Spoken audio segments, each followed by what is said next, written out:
Hello mga katoma! Andito na naman tayo sa ating bagong episode ng Alak Review. Pagpasensyahan nyo na hindi pa ako nakakapagpagupit. Parati ko nakakalimutan.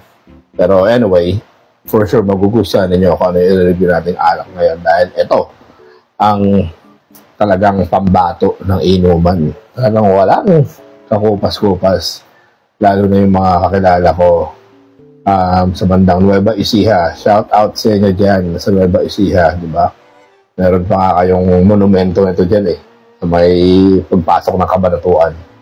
Eto, Red Horse Beer, nakikita nyo, tumutulo-tulo pa. Malamig na malamig to, galing tong freezer. So, hindi ko alam kung kaya kong tunggain lahat to Susubukan natin kasi baka masakit sa lalamunan Pero tingnan muna natin. Buksan natin. Tunog pa lang Alam mo nang mapapairam ka ng marami. Amoy natin. Alam mo, ito honestly, ito lang yung ayaw ko sa Red Horse. Yung amoy niya medyo matapang. Pwede ko kumpara mo sa ibang beer. So, pero sabi nga nila, isa yun sa mga nagpapalasing. Yun yung yun yung talagang tama diba? So, tikman natin konti.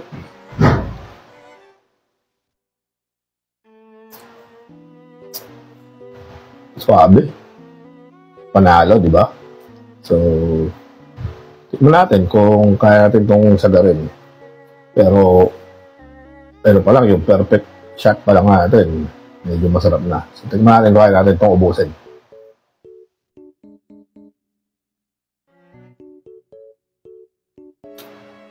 Hindi kaya na diretso, masarap sa lalamunan. Pero, try pa rin natin. Masyado kasi malamig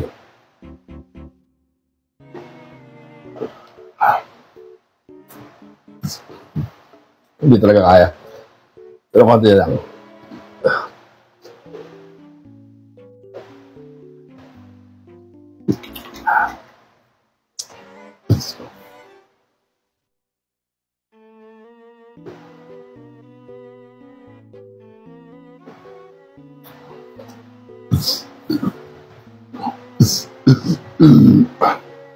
Yun.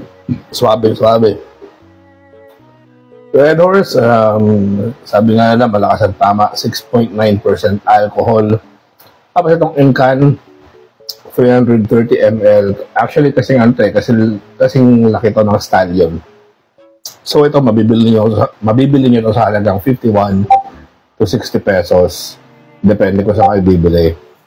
For sure, kung sa bar to, medyo mas mahal ng konti, di ba? So, yun, rating natin dito, dahil nasabi ko sa inyo, isa sa mga popular na inuman dito sa Pilipinas. Para sa akin, 8.5 to. 8.5 out of 10. Ganyan kalupit yan. Tapos, siguro, kung dire-diretso yan, mga 4, 5, may tama ka na yan. Ganyan kalupit yan Pero personally, nakaubos na ako ng Stallion. Ng 11. Pero, mahaba-habang inuman yun. Kung dire-diretso, ngayon nga nakaisa pa lang ako, medyo may tama na di ba? So, drink moderately, lalo na don't drink and drive, di ba? What else? Mag-comment lang kayo kung ano pa yung gusto ninyong i-review natin na alak na sa susunod. Alam ko marami nang nakapila dyan. Kaya lang, inuubos ko yung supply ko sa rep So, pagpasensyahan na ninyo, ayan pa, marami pa tayo nakapila sa taas. So, isusunod natin yung mga request niyo sa susunod. Basta mag-comment lang kayo na mag-comment. Tapos like na rin ninyo, tapos share ninyo. Try ko gumawa ng YouTube account na exclusive lang sa mga review. What else? Wala na ako masasabi pa. Basta, kagaya nga ng parati ko sa inyong sinasabi bago tayo magtapos is alam naman ninyo. Mag-enjoy lang tayo dahil mabilis lang ang buhay, parang tagay. Okay? So, see you sa susunod na review. At magandang araw sa inyong lahat.